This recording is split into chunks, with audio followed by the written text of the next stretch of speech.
What's up guys and welcome back sa ating channel. For today's video guys ay meron tayong unbox. I-review natin to guys. Bali ito yung speaker ni Bossy ngayon na dinala dito. Yan kasi si Mr. Customer ay nagpa-dagdag ng dalawang MCB box. Last month nag-order siya sa atin ng MCB box, dalawa. Yung kinabit natin na speaker doon ay Joson Stage 15. So ngayon naman guys ay nagdagdag si Bossing ng dalawang MCB D15. Tapos ito na yung speaker na dinala niya dito. Yan. So papakita ko sa inyo guys.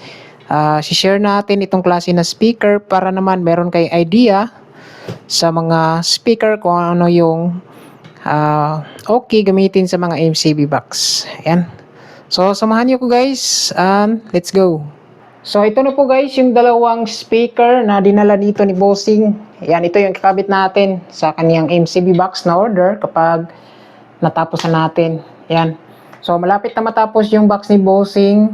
Bukas pinturahan na. Tapos hinahantay lang natin yung mga accessories para ma-set up na natin yung kaniyang speaker. So, bubuksan natin guys itong klase na speaker. Yan. So, 15 inches po ito guys. Diameter yung ganyang speaker. Yan. So, bubuksan na natin to. Yan. Bubuksan natin to guys. Bali, na-unbox na to ni Bossing. Yan. Tapos, yung dumating dito is na-check na rin natin to guys. So, papakita na lang natin sa inyo itong klase na mga speaker. Yan. Using ko muna yung carton guys. Tapos ito yung isang speaker. Yan, dalawa po ito. Nakabalot pa to. Meron pa ang plastic. Oops.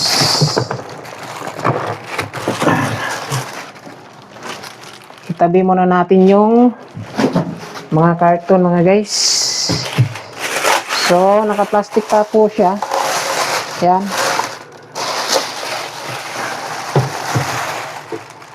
So, ito guys. Yung speaker. Yan.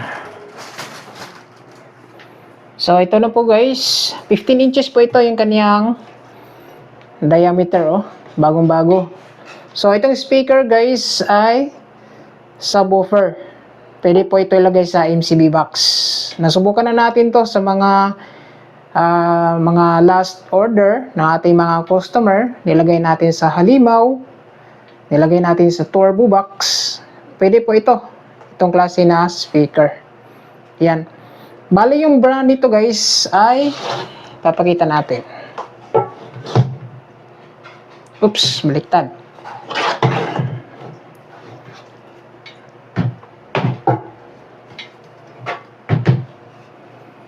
Ayan. Bali yung brand ito is live po ito na Tsunami. So meron po itong 700 watts with 8 ohms. Yung kanyang model dito guys ay Storm 15 at 7K. Ayan. So meron po itong 2 magnet. Ayan. So goods po ito pang subwoofer. Naka 2 magnet. Ayan. Pwede ito sa L-ported. Basta kahit anong design na subwoofer box na pwede dito guys, itong klase na speaker. Ayan. So, papakita din natin yung isang speaker. Ayan. Medyo may kabigatan din. Kaya lang wala siyang katalog. Walang katalog na kasama. Ayan. So, ito. Live Tsunami Storm 15 at 7K. 700 watts. Ayan. So, kitang-kita yung kanyang voice coil sa loob. Ayan. So, naka 2 magnets. So, makapal yung kanyang pinaka-basket guys. Makapal. Ayan. Ito yung kanyang design sa mga Tsunami model. Ito. Meron ganito. Yung kanyang style. Ayan. So, dito wala siyang breather. Pero dito sa likod is nandito yung pinaka breather niya guys. Yan. So, ayos naman. Tapos yung kanyang terminal is push type. Yan. Sasalpak nyo lang guys yung wire dito sa butas. Tapos, i-lock. Yan. So, bagong-bago. Sa Shopee lang ito na-order ni Bossing mga guys. Ito, klase na speaker. Marami po ito sa Shopee. Yan. Tapos kung bibili kayo sa Shopee, check nyo lang guys yung mga nakabili na, yung mga feedbacks para hindi po kayo scam sa ibang store. Yan. Yung kanyang damper guys, color yellow. Yan.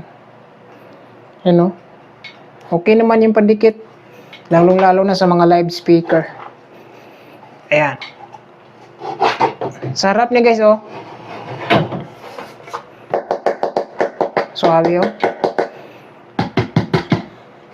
So, sarap guys. Ito yung kaniyang frame.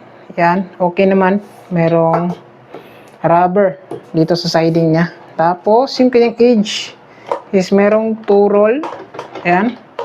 Tapos, makapal yung kaniyang speaker cone. Ayan. Yan guys, oh. Okay yung kanyang pagkagawa. Itong klase na speaker. Ayan. Tsunami. Tsunami Storm 15 at 7K. So, 700 watts. Naka 2 magnets na po. Ayan. So, check nyo lang guys. Marami ito sa Shopee. Check nyo lang yung kanyang description. Or yung kanyang catalog. Yan, okay naman to. Malaki naman yung voice coil. Tapos, makapal yung coil ito sa loob kasi ito magnets po siya. Yan. So, abangan nyo lang guys sa susunod na video. Pag natapos na natin yung box ni Bossing ay titesting na natin to kagad sa MCB box. Yan. So, yun lang guys yung video natin ngayon. Review lang. Review lang muna kasi hindi pa tapos. Baka susunod na araw ay ma-soundcheck na natin itong klase na speaker sa MCB box. Ayan. So, yung MCB box mga guys, nasa labas. Papakita ko sa inyo para meron namang update yung ating owner ng MCB. Ayan guys. So, yung MCB, dalawa oh. Yan, hindi pa tapos. Iba yung kulay ng kanyang cover. Apple green. Tapos yung crossing, hindi pa napinturahan. So, baka susunod na araw ay okay na. Yan. So, yung karton niya, makapal naman yung karton sa kanyang package, oh. Naka dalawang karton, tapos meron ni siyang balot, oh, ng magnet para hindi ma-damage. Yan. Walang nakalagay na description dito. Your user catalog. Hindi natin masilip kung ilang frequency. Yan. Wala. So, ilang guys yung video natin. Abang-abang lang sa mga upcoming videos para ma-update po kayo dito sa soundcheck natin. So lang guys, maraming salamat. God bless.